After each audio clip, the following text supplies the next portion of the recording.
Miqueias, capítulo de número 1, versículo de número 5. Acha Jonas, logo após Miqueias. Sanfonias, volta para trás, Miqueias. Espero ter ajudado. Miqueias, capítulo de número 1, versículo de número 5. Aleluias.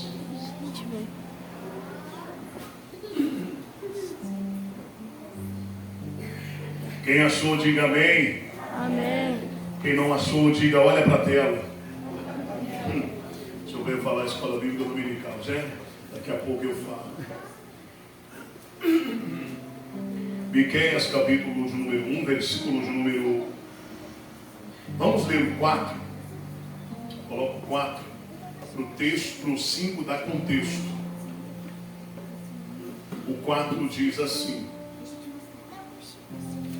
e os montes debaixo deles se derreterão, e os vales se fenderão como a cera diante do fogo, como as águas que se precipitam em um abismo.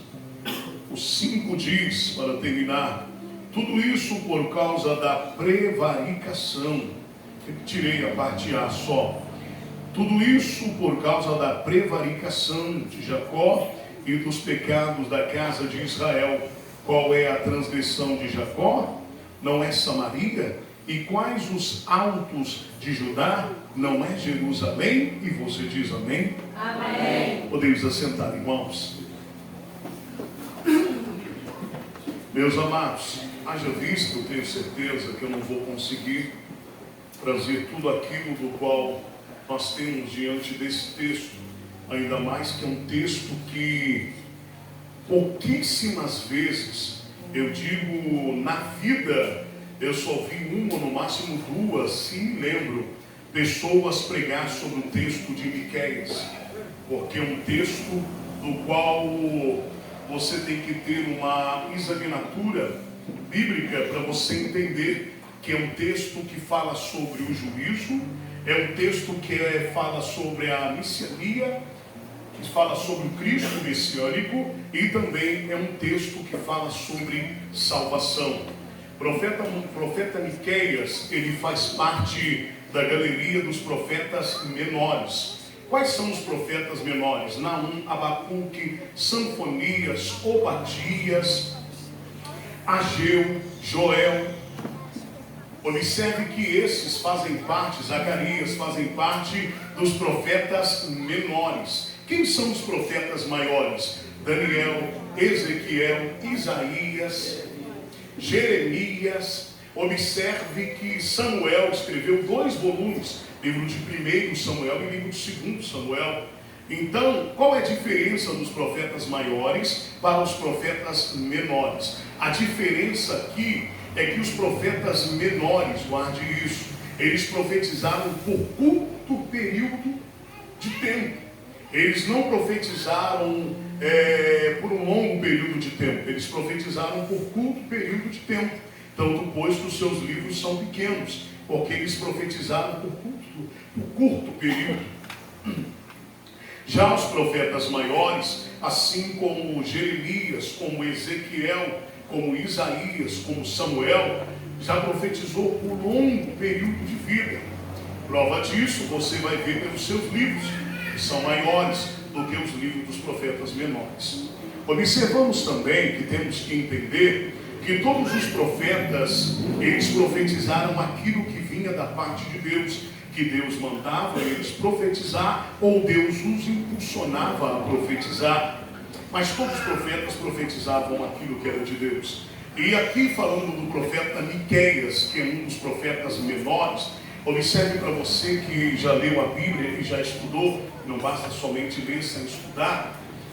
O profeta Miqueias, ele é contemporâneo do profeta Isaías. Por isso que o livro do profeta Miqueias também é um livro messiânico. Porque assim como o profeta Isaías, o livro dele é um livro messiânico, e o livro do profeta Miqueias também é um livro messiânico, ambos profetizam antevendo a vinda do Messias. E observe que o profeta Miqueias, ele também é contemporâneo do profeta Oséias. E o profeta Miqueias, vivendo como um profeta melhor, sendo contemporâneo e até conseguiu por um momento profetizar no mesmo tempo do profeta Isaías, podemos entender que a diferença do profeta Miqueias para o profeta Isaías, que o profeta Isaías, ele tinha acesso ao palácio do rei Ezequias, ele tinha acesso ao palácio dos reis da época. Por isso o profeta Isaías, ele era um profeta que vivia na cidade.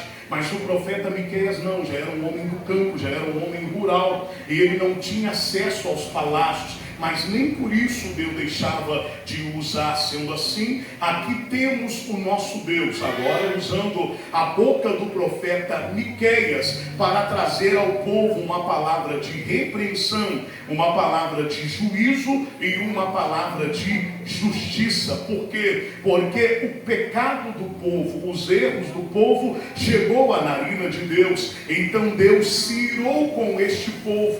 Então Deus manda o profeta Miqueias não somente profetizar contra o povo, mas também contra os reis da época. Pode ver que o profeta Miqueias, ele viveu no tempo do profeta, melhor, e não deixe de ser profeta, o primeiro rei que eu iria dizer, o rei Ezequias, que também era um profeta de Deus, que ele profetizou contra a destruição da idolatria e levou Israel a somente enaltecer somente a um Deus, que é o nosso Deus. Ele viveu, o profeta Miqueias, no tempo do rei Ezequias, do rei de Judá, e também ele viveu na época do rei Acás. Podemos entender que esses três reis, o rei Acás, o rei Ezequias, o rei de Judá, chamado rei Jotão, observe que esses três reis, eles viveram na época do profeta Miqueias. E o profeta Miqueias, ele profetiza contra esses três reis. Por que, pastor? A introdução está sendo extensiva, porque haja vista que a maioria dos que estão aqui, ou talvez poucos, eu não sei, que eu não tenho esse dom de saber quem leu e quem não leu, mas poucas pessoas já leram o livro do profeta Miqueias e já estudou sobre este. Por isso que eu estou nessa extensiva introdução, para você entender que quando Deus ele toma a boca do profeta Miqueias, aqui Deus está o levantando contra a casa rebelde de Israel e contra as iniquidades de Judá. Observe que o reino naquele tempo era dividido em três reinos. Então o profeta Miqueias, Deus o toma para profetizar contra esses três reinos. O reino de Judá do norte, o reino de Jerusalém, que logo é o centro, e o reino de Israel, que é ao sul. Então ele profetiza contra esses três reinos, que cada um desses três reinos pertencia a um rei. E observamos que o profeta Miqueias, ele vai dizer em palavras, sendo usado por Deus, e ali identificando a ira de Deus contra o povo, que era um povo que viveu 500 anos na rebeldia contra o Senhor. Observe o que é viver 500 anos na rebeldia contra o Senhor. Assim viveu Judá. Então Deus levanta aqui o profeta Miqueias contra Judá e contra a casa rebelde de Israel. Então Deus começa a julgar o povo, porque aqui, quando Deus começa a julgar o povo, esse povo, eles estão cometendo um pecado que muitos anos eu não ouvi alguém pregar sobre o significado dessa palavra, que eu já vou vos dizer. Muitos anos, que eu me lembro, a última vez que eu ouvi alguém pronunciar essa palavra e pregar essa palavra, que está no versículo de número 5, palavra essa chamada prevaricação, que é algo que a gente não ouve ninguém pregar, ninguém falar sobre essa palavra e o significado da mesma. Observe que o que o povo está cometendo aqui não é somente um pecado.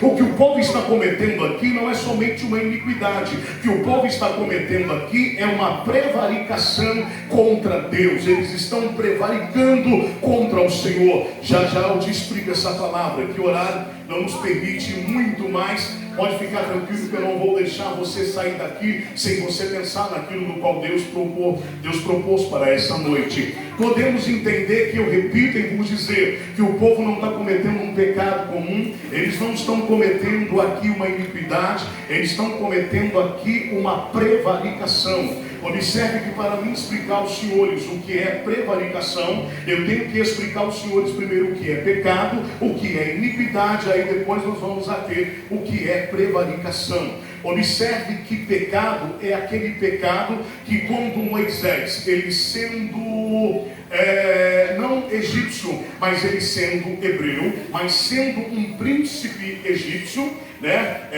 resgatado pela filha de Faraó, ali ele sendo um hebreu, ele vê um hebreu também apanhando. Agora, somado à história, ele vê um hebreu também apanhando pelas garras e pelas mãos de uns dos soldados de Faraó. Então ele se ira contra aquilo, contra aquela injustiça, melhor dizendo, e aí ele faz o que? Ele pega aquele soldado, somado à história, e mata aquele soldado. Moisés ali comete então um homicídio, ele comete um pecado. Isso é pecado. O que é pecado? Pecado é aquilo que você não pensou em fazer e fez. Pecado é aquilo que você não premeditou e aconteceu. Pecado é aquilo que você não calculou, não levantou e disse: eu vou pecar, eu vou matar. Foi lá e matou. Isso é pecado. Vamos lá. Agora a Bíblia nos fala que sempre Davi, ele tinha que sair do teu palácio e estar de frente da cavalaria real do teu reino, sempre quando o povo ia para a guerra. Mas chegou um dia que Davi não foi, ele ficou na sua casa, e deu em cima da sua casa, ele subiu até o terraço do seu palácio. Chegando lá, a Bíblia nos conta que ele olha uma mulher muito bela, se tomando banho, se despindo, chamada Betseba, e a Bíblia nos diz que ele entra aquela mulher, coabita com ela, toma aquela mulher para si. Além de tudo, ele não toma somente a primeira vez, porque ele continua fazendo, ele vai pela segunda vez. Agora sim, ele toma aquela mulher para si, e além de tudo, ele coloca o esposo daquela mulher, chamado Urias, na linha de frente para que ele viesse a ser morto. Observe que aqui Davi, ele matou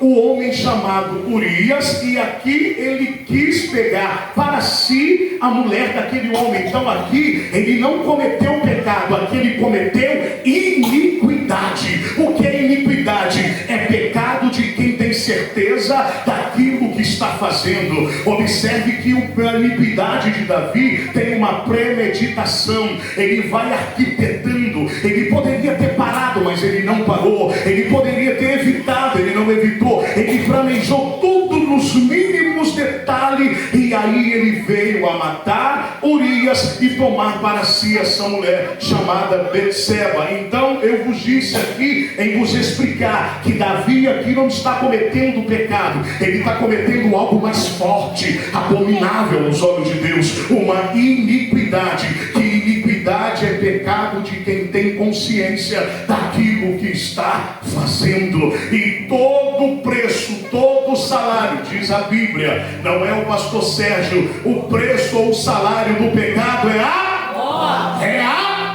E a Bíblia diz que Deus matou o filho que Davi teve. E a Bíblia diz que quando Davi vê, somada a história, ele vê a espada do juízo, de justiça, e apontada para Jerusalém, a Bíblia fala que ele rasga as suas vestes, cele as suas vestes reais, ele se prostra diante da terra e se arrepende do teu pecado, logo após a profecia do profeta Natã. Mesmo assim, Deus perdoou o pecado pelo arrependimento, mas Deus não tirou a consequência daquele pecado. Eu vou repetir para você levar para a tua casa o que o céu está dizendo, que ainda não comecei a pregar, eu só estou na introdução, porque eu sei que não vai dar tempo de eu pregar mais a introdução. Nós não vamos deixar de falar que queremos chegar até aqui no profeta Miqueias. Então Davi, ele peca contra Deus, e aí depois que o profeta Natã,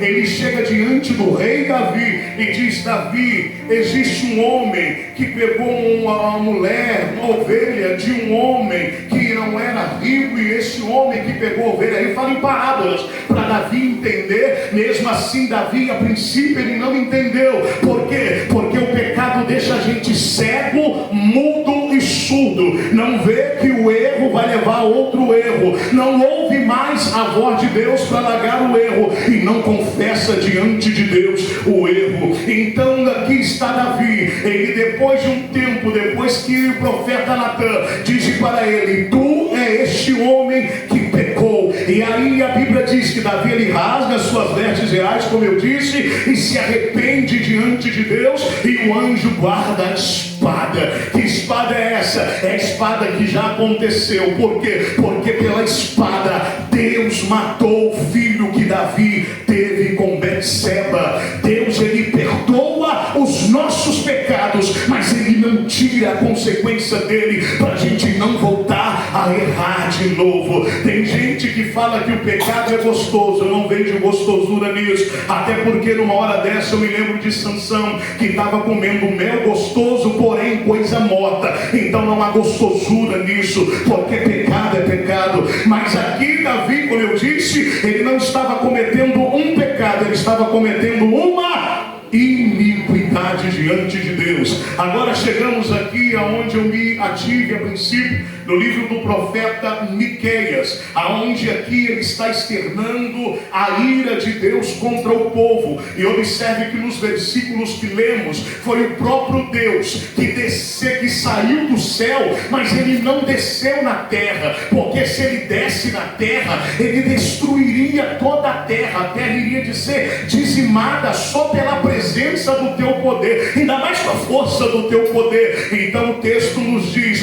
que Deus, por um momento, ele desce e fica acima da terra e fala com o profeta Miqueias, dizendo: Miqueias, diga a este povo, a casa rebelde de Israel, a casa rebelde de Judá, fala para eles que eu não estou agradando das suas transgressões. E observe como eu disse, o povo estava ali cometendo o pecado da rebelião por 500 anos, o povo de Judá, e ali Deus estava irado com tudo isso. Deixa eu ir mais fundo. Aqui, quando o profeta Miqueias está profetizando contra os reis e contra o povo, porque o que o povo estava fazendo era algo que já estava irando a Deus, deixou Deus irado. Como, pastor? Aqui está acontecendo injustiça, aonde os reis da época, tirando o rei Ezequias, os demais reis, principalmente o rei Acaz, ele estava ali cobrando um dinheiro muito absurdo do povo, estava deixando o povo à míngua, estava se enriquecendo à custa do povo, e aquilo estava irando a Deus. E tem mais, muitos naquele tempo estavam entregando seus filhos como sacrifício, e as crianças estavam sendo literalmente mortas para serem oferecidas a deuses com D minúsculo da época. Aquilo irou demais o meu Deus. Deus não aceitou essas coisas, e a ira de Deus começou a se acender. E aqui eu te digo que o que o povo está fazendo não é pecado, o que o povo está fazendo não é iniquidade, é algo mais violento que chegou ao coração de Deus. Eles estão prevaricando contra Deus. O povo está cometendo o pecado de prevaricação. Que pecado é esse? É pecado que não fere somente um corpo, é pecado que fere diretamente a santidade que é o nosso Deus. E quando nós cometemos o pecado de prevaricação, aí vem a frieza espiritual, aí vem as brechas que se abrem. E quando as brechas que se abrem nesse pecado de prevaricação, pastor, a Bíblia diz que foi Deus. A Bíblia diz que foi Deus. Eu acabei de te dizer que a Bíblia diz que foi Deus que colocou no coração dos sírios para ali destruir a cidade de Jerusalém, que é a cidade de Deus e o povo de Deus. A Bíblia diz que foi Deus que colocou no coração dos sírios para destruir Judá, do norte ao sul, e aqueles que sobreviverem iriam de ser levados como cativos, iriam de ser exilados pela Babilônia. Observe que para toda iniquidade há um castigo, para todo pecado há um castigo, mas para nação, o castigo é bem maior, o castigo é mais violento. Haja vista, permita-me agora caminhar para o fim, haja vista que o que Deus está fazendo aqui, Deus não está somente irado, mas Deus não perdeu o amor pelo povo. Deus está irado pela prevaricação do povo, mas o amor de Deus para com o povo ainda permanece. Como, pastor? Deixa eu te explicar para o teu entendimento e olha para mim. Às vezes Deus te priva de alguma coisa, não é porque Ele não gosta de você. Lembra do povo hebreu? Deus proibiu o povo de comer carne. Por que Deus proibiu o povo de comer carne? Porque Deus, Ele vem mais além do que a gente vê. Deus vê até onde a gente vai obedecer, até onde a gente também não vai obedecer. Aí Deus proíbe o povo de comer carne. Por quê? Principalmente melhor, carne de porco. Por quê? Porque tem um verme na carne de porco. Se não assar direito, aquele verme sobe para a cabeça e a pessoa morre na hora. Então Deus ali não estava castigando o povo, proibindo eles. Deus não queria que o erro deles levasse eles à morte. Por quê? Porque toda a carne de porco naquele tempo, segundo a história judaica, tinha que ser assada por 8 horas. E o povo não ia esperar 8 horas para uma carne ficar pronta. A gente não espera nem um minuto, ainda mais aquele povo 8 horas. Aí o que Deus fez? Deus faz: é melhor vocês ficarem aborrecidos comigo, mas vocês vão ficar vivos. É melhor vocês virem contra mim, mas eu quero vocês vivos. É melhor vocês pecando contra mim, mas eu quero vocês vivos.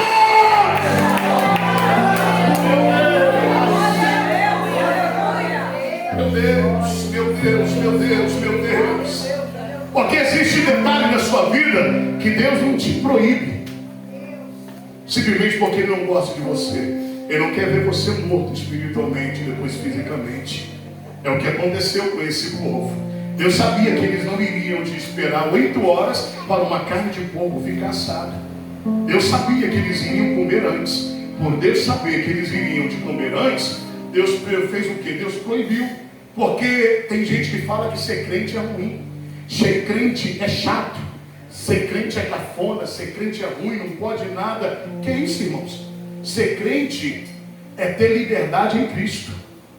Ser crente é ter liberdade em Cristo. O detalhe é que todo mundo que fala que ser crente é ruim, porque crente não pode fazer nada, sabe por que Deus nos proibiu? Porque Ele sabe que aquilo que o mundo lá fora faz, que a gente não pode fazer, vai levar a gente a ficar pior do que eles. Vai levar a gente a ficar pior do que eles. Vai fazer a gente ficar dependente igual eles. Aí Deus prefere nos proibir do que nos perder. Oh, meu Deus, meu Pai, eu não estou aplicando ainda nenhum texto, eu só estou falando do texto. Não dá tempo de eu estar aplicando o texto, mas aqui eu permito agora começar a terminar. Porque haja vista que a ira de Deus, ela é tão grande, ela é tão forte, ela é tão forte, ela é tão forte, que no capítulo de número 1 e o capítulo de número 2 do livro de Miqueias, Deus aparece para julgar o povo pelo seu pecado, principalmente aquele de rebelião de 500 anos, vivendo em rebelião, em rebeldia ao Senhor, porque pecado de rebeldia é pecado de feitiçaria. Quem é rebelde na casa de Deus é igual um feiticeiro. Não tem diferença nenhuma para um feiticeiro que está fazendo um trabalho com despacho com animal e um crente que está servindo a Deus, porém é rebelde. É a mesma coisa. Existem diversos níveis de rebeldia. Aquela rebeldia da gente achar que tem que ser do nosso jeito, aquela rebeldia da gente não se submeter à autoridade de ninguém, e aquela rebeldia que vem lá de trás, lá de 1900 e bolinha, aquela rebeldia hereditária, que minha mãe foi assim, meu pai foi assim, eu sou assim e vou morrer assim. Sai dessa rebeldia, porque essa rebeldia, ela é chamada também por mim agora da síndrome da Gabriela. Você nasceu assim, continuou assim, mas se você quiser vai morrer assim, porque o plano de Deus não é deixar você morrer assim. Assim Deus está falando com o povo. Então aqui no capítulo de número 1, E o capítulo de número 2, Deus aparece para julgar o povo por 500 anos pela sua rebeldia. Agora no capítulo de número 3, no capítulo de número 4, aqui está aquilo que eu disse: o povo está cometendo um pecado de prevaricação, o povo está cometendo injustiça, principalmente os líderes de Israel, e pasme os senhores, os profetas também. O que esses profetas, juntamente com os líderes, os reis de Israel, estão fazendo para castigar o povo? Observe que os profetas estavam só profetizando aquilo que o povo estava gostando, e o povo estava colocando ouro na mão deles, e esse ouro, quando chegava na mão dos profetas, eles tinham que dividir esse ouro com os reis. Observe que eles estão cometendo aqui o pecado de prevaricação. O que é isso? Usar as coisas divinas para satisfazer um sentimento profano. Oh meu Deus! E esses textos aqui, esses temas, essas temáticas, essas contextualizações que eu estou pregando até aqui, elas não olierna com os dias de hoje, não tem tudo a ver com os dias de hoje, está pior do que esse povo aqui. É por isso que o livro do profeta Miqueias é um livro messiânico, que já aponta para as coisas futuras que hão de acontecer. Se todo mundo lesse esse livro, se todo mundo pregasse sobre esse livro, se todo mundo entendesse, ou pelo menos estudasse sobre esse livro. Por que, pastor, que o senhor está lendo esse livro, está pregando sobre esse livro? É porque eu tenho uma fala minha que Deus me deu há muito tempo atrás. Sabe qual é? É que eu não faço aquilo que todo mundo faz, porque o Espírito Santo de Deus não usa quem faz aquilo que todo mundo faz, porque fazer aquilo que todo mundo faz, qualquer um faz. O Espírito está procurando pessoas diferentes para fazer a diferença e para fazer aquilo que ninguém faz. Porque Deus, quando te chamou, Ele não te chamou para você ser igual ao teu irmão e à tua irmã, porque Deus não nos chamou em série, Deus nos chamou como indivíduos, cada um com a sua individualidade, cada um com a sua particularidade. Se alguém é usado por Deus, eu não tenho que querer somente isso, eu tenho que querer mais. Mas antes disso, eu não posso viver uma vida no erro,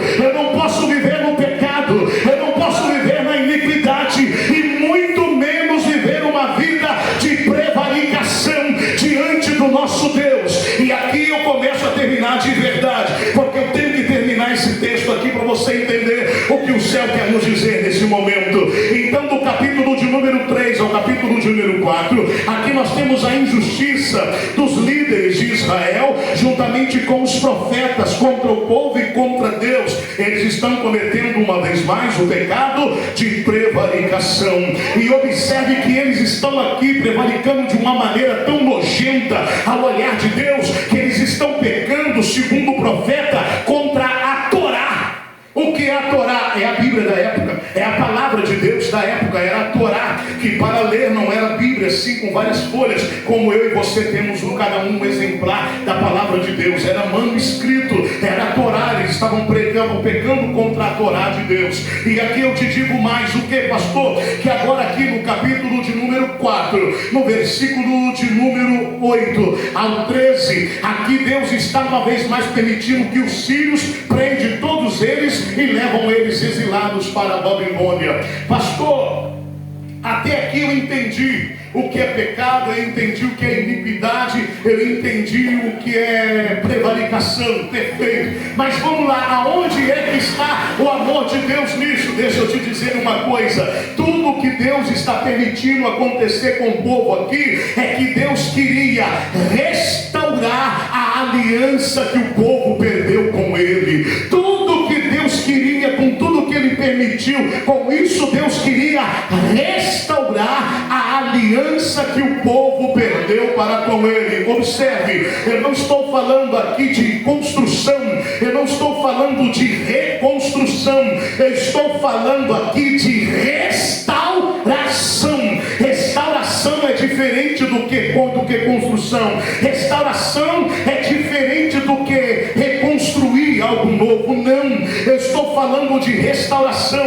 O que é restauração? Reconstrução é você reconstruir em cima daquilo que um dia existiu. Agora o que Deus está fazendo aqui com o povo, que o profeta Miqueias está profetizando, Deus quer restaurar a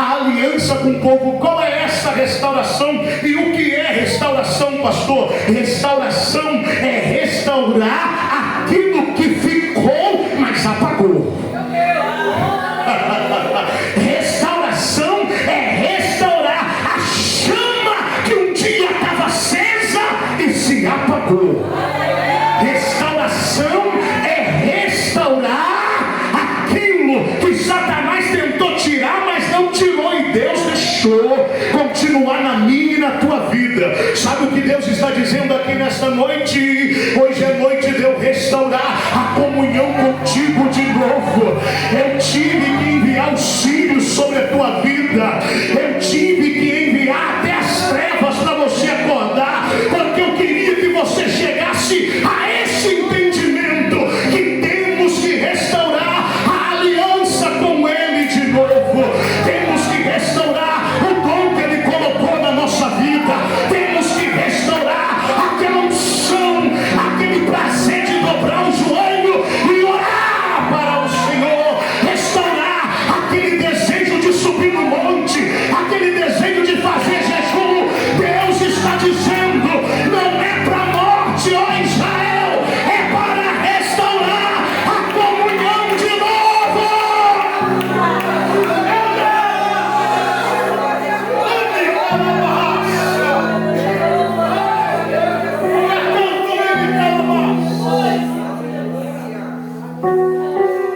Essa mensagem, Deus me falou para mim pregar sobre esse texto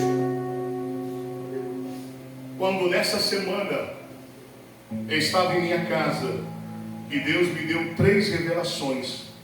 Ele falou: a prova que eu estou te falando e te revelando, eu quero que você pregue sobre o texto de Miqueias. Eu falei para alguns irmãos: eu vou pregar sobre Miqueias quinta-feira, porque Deus me revelou algo que o que eu vou entregar vai ser dentro da palavra. Porque se a palavra não falar, não é a revelação que vai falar. A maior revelação é a palavra. É por isso que tem crente firmado em promessa que Deus não prometeu, porque a revelação está na palavra. Então Deus está revelando a nossa vida aqui, que a gente tem que parar com o pecado, com a iniquidade, com a prevaricação, para a gente voltar de novo à comunhão. Hoje é noite de restauração. Restaurar aquele sonho antigo de ser alguém usado e usada na casa do Senhor.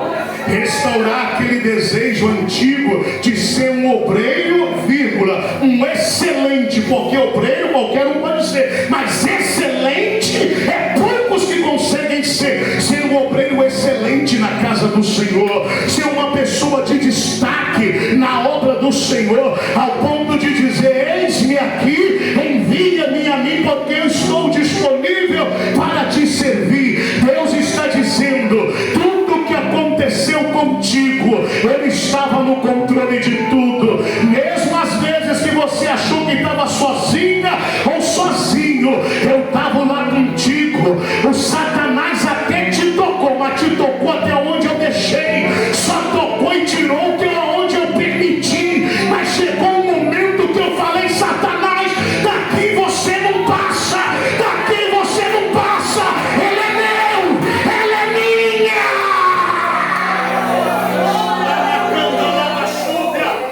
Eu sinto peso nesta palavra.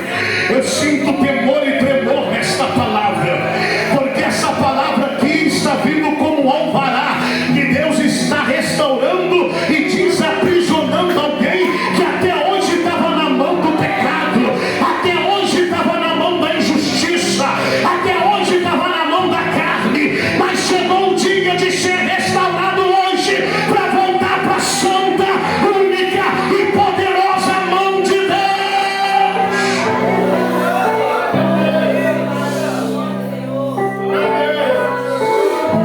Tudo que Deus queria era restaurar. Por que, pastor? Prova isso. No capítulo de número 5. Vou terminar, é a última vez que eu falo terminando. No capítulo de número 5, no versículo do livro de Miqueias. Aqui nós temos Miqueias profetizando sobre o nascimento do Messias. e a restauração de Israel, aonde o povo estava cativo, aprisionados na Babilônia, que por intermédio do Salvador Jesus, todos foram libertos, livres. E é aí que Deus começou a restaurar o povo de novo. É aí que Deus começou a restauração do povo de novo. Porque há um detalhe, irmãos, é porque você ainda não pegou aquilo do qual Deus está dizendo, e você ainda não entendeu a aplicação da palavra. Porque quando fala restaurar, era para você ficar alegre. Porque Deus não vai, porque quando você chama alguém que trabalha com quadro, de restaurar quadro, lembra quando teve aquele incêndio lá no museu, na Quinta da Boa Vista? Observe que teve uns quadros que o fogo consumiu, acabou, mas a maioria permaneceu. E aqueles que permaneceram, observe que foram chamados ali os restauradores, colocaram luvinhas brancas na mão, cada um deles com um pixelzinho, e começaram a restaurar. Teve restaurações ali que eu pude estudar de acordo com a matéria da época, que demorou alguns dias. Outras restaurações demorou meses. Outras restaurações demorou um ano para restaurar um quadro deste tamanho assim. Porque a gente acha que Deus tem pressa. Quem tem pressa é o diabo para colocar pecado, iniquidade e prevaricação na tua vida. Agora, para te restaurar, Jesus te restaura nos detalhes. Jesus te restaura nos detalhes. Sim, Deus, eu acabei de ouvir a voz do mestre, eu não me engano com a voz que eu ouço. Ele acabou de me dizer: filho, fala para a minha igreja que nesta noite eu estou restaurando algo lá no íntimo de novo. Eu estou restaurando, porque antes de Deus, como pastor, como que eu entendo que Deus está restaurando a minha vida de novo? Antes da chama de Deus na minha vida aparecer para todo mundo que eu estou aceso, primeiro ela tem que aparecer para mim. Como? O que eu errava no passado, hoje eu não erro mais. O que eu fazia no passado, hoje eu não faço mais. O palavrão que eu xingava até um dia desse, hoje eu não xingo mais. Por quê? Porque a restauração está em mim. É Deus em mim e eu nele. Levanta a tua mão. Eu preciso terminar. Coloca a mão no ombro de alguém que está perto de você. Se tiver alguém perto e diz: hoje Deus te trouxe aqui para restaurar a sua vida de novo. Meu Deus, eu profetizo que a fraqueza está terminando hoje, porque Deus está restaurando. Eu profetizo que a vontade de desviar está indo embora, porque Deus está restaurando. Eu profetizo que a vontade de pecar está indo embora, porque Deus está restaurando. Olha o anjo de Deus trabalhando com o bisturi santo na mão. Ele está restaurando Israel de novo. Receba a restauração do céu para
de arte, ele demora dias, meses e outros até anos.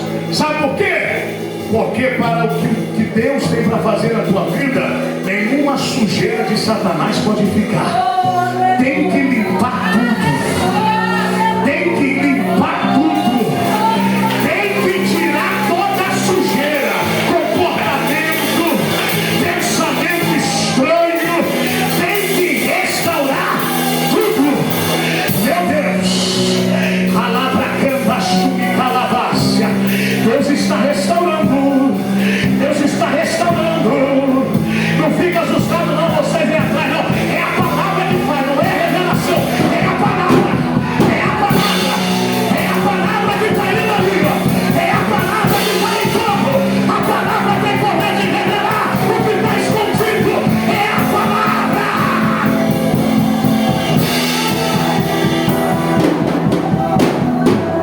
Receba a restauração de Deus. Pastor, quando eu começo a ser restaurado, o demônio fica ou não fica? Quando eu começo a ser restaurado, o pecado fica ou não fica?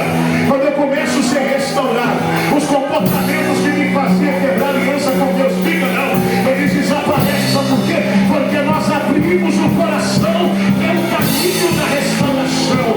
Seja restaurado e restaurada para ser mais de Deus.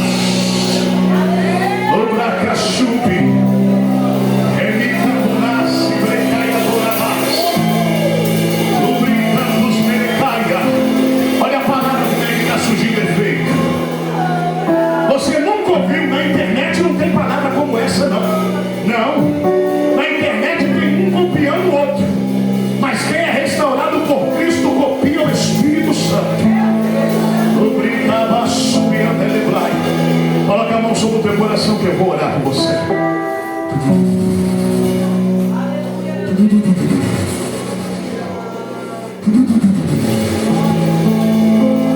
Vento do Espírito, passeia nesse lugar e restaura as vidas. Passeia neste lugar e restaura a graça. Passeia neste lugar e restaura a comunhão mais uma vez. Espírito Santo, restaura. Faz a limpeza no corpo, faz a limpeza na mente, faz a limpeza na alma, faz a limpeza no espírito, faz a limpeza na língua, na mão, nos lábios. Faz a limpeza, limpa, restaura, faz a limpeza, purifica isso, tira o que está oculto e traz para fora, tira para o lado, tira Espírito, tira meu Deus.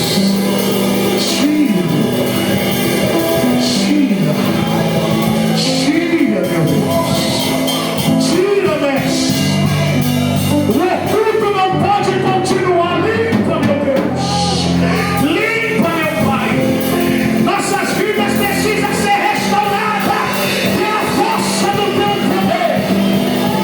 Passa o teu sangue e lava. Passa teu sangue e purifica.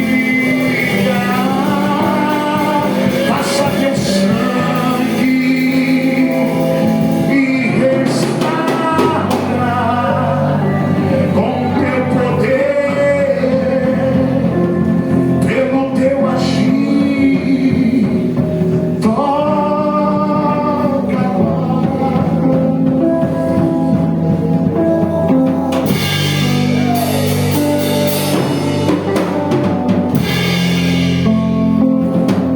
Meu Deus,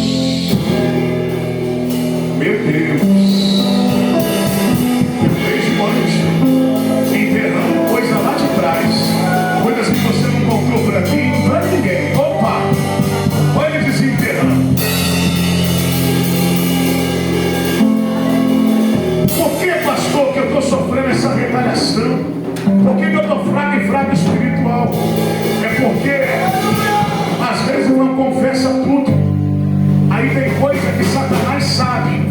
gente fez, mas a gente não falou.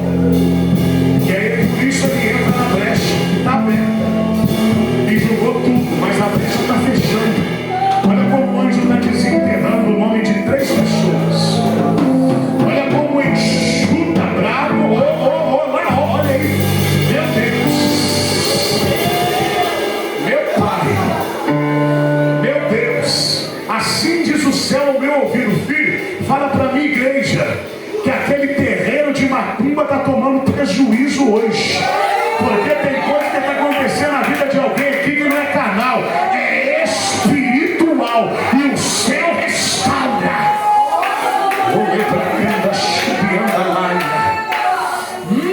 Dominicando, chubiando elétrica. Jomai de povas. Olha para mim. Sim, Jesus, eu vou fazer. Porque manda o Senhor. Eu recebo uma orientação do céu aqui agora. Eu recebo uma orientação divina de Deus. Eu recebo uma orientação divina de Deus. Se passa aqui. Pode ir. Eu desci porque Deus mandou eu descer. Não posso descer. Por quê, pastor? Porque eu estou fazendo uma grande obra. Aleluia. De maneira tal, eu não posso descer. Se ele é forte, ele vem. Se ele é mais forte do que o meu Cristo, vem. Mas eu não vou descer. Eu só desço como Deus manda. Eu não vou pelo emocionalismo. Tem gente que vai pelo emocionalismo, não. Espírito Santo não é estrupador, ele não é estrupador. Ele sempre, quando usa alguém, ele te usa consciente. Por isso, na consciência que ele está me usando aqui, ele fala: não desce. Continua ministrando, porque eu estou restaurando a minha igreja. Então, olha para mim o que ele pediu para fazer. Abra a palma da tua mão. Isso, abre bem forte. Tem uns aqui que vão sentir um peso na mão. Tem outros aqui que vão sair daqui hoje com a mão doendo. Por quê, pastor? Porque não entrou de verdade e acha que isso aqui é um lugar de entretenimento. Como tudo que vem do céu, se eu levar na brincadeira, pesa. Pesa. Porque Deus, tudo que vem dele tem peso. Há outros que vão levar essa restauração para dentro de casa. Abra a palma da tua mão. Repita comigo nesta noite. Eu estou colocando na palma da minha mão todo pecado, toda iniquidade, tudo que eu fiz contra o meu Deus, toda a prevaricação que eu pequei contra Deus, eu estou colocando na palma da minha mão. Tudo que me fez quebrar a aliança com meu Deus, meu Pai, eu estou colocando na palma da minha mão. Olha para mim. Fecha ela assim, ó. Sente aí, ó. Ó, quebra. Por que eu não desci? Porque tem coisa que quem tem que quebrar na tua vida é você. Quebra. Quebra. Quebra. Quebra. Isso. Quebra. Igual eu estou fazendo aqui, ó. Quebra. Porque tem coisa, tem maldição hereditária aí, ó. Eu não sei você, mas a minha mão está aqui cansando. Porque eu estou quebrando, porque o espiritual é forte. Eu estou quebrando. Eu estou quebrando. Tudo aquilo que fez eu um dia se afastar do plano divino de Deus para a minha vida. Eu estou quebrando. Quebra. Quebra a maldição, quebra. Quebra tudo que lançaram contra ti, quebra. Quebra esses demônios que faz você fazer aquilo que você não quer fazer, quebra. Quebra, quebra, porque Deus está te dando autoridade nesta hora. Está tendo fogo na mão de alguém. Meu Deus. Agora olha aqui para mim. Ó, coloca aqui, ó, no chão. Isso. Pisa assim, ó. Pisa, pisa. Com autoridade. Pisa. Pisa com autoridade. Pisa. Pisa nesse pecado. Pisa nessa mazela. Pisa nessa frieza. Pisa nessa vontade de sumir, de morrer. Pisa. Pisa, porque Deus está te dando autoridade. Meu Deus, eu recebo aqui a autoridade de Deus em ministrar a igreja nesta quinta-feira. Deus está te dando autoridade. Alguém já começou a marchar. Alguém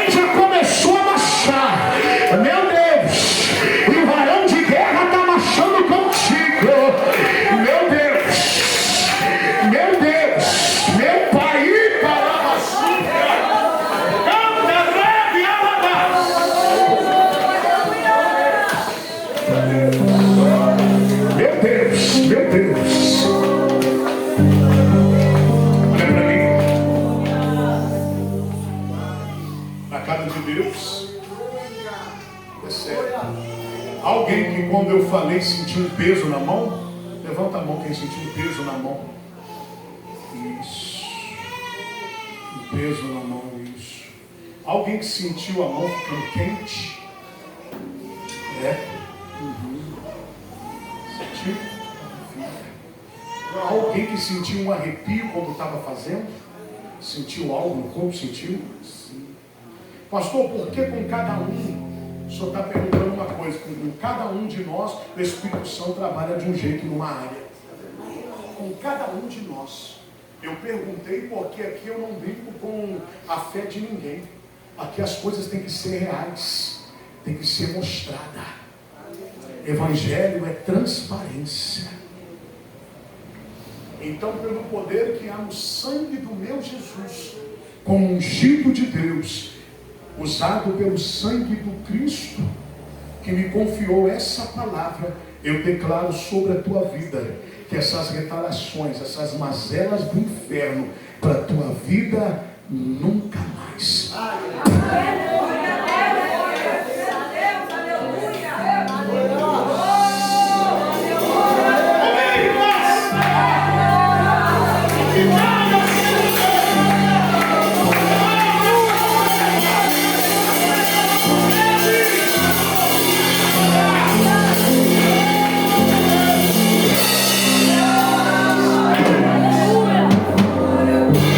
Pessoas aqui que esta noite ouçam bem, que ele me diz: você vai perder o sono, aí você vai lembrar que você tem que voltar a orar de madrugada. Há pessoas aqui que vão sentir vontade de levantar amanhã já com o joelho dobrado e para orar a Deus, para Deus abençoar o dia e o trabalho. Há pessoas aqui que Deus vai colocar sede no teu coração de ler a palavra.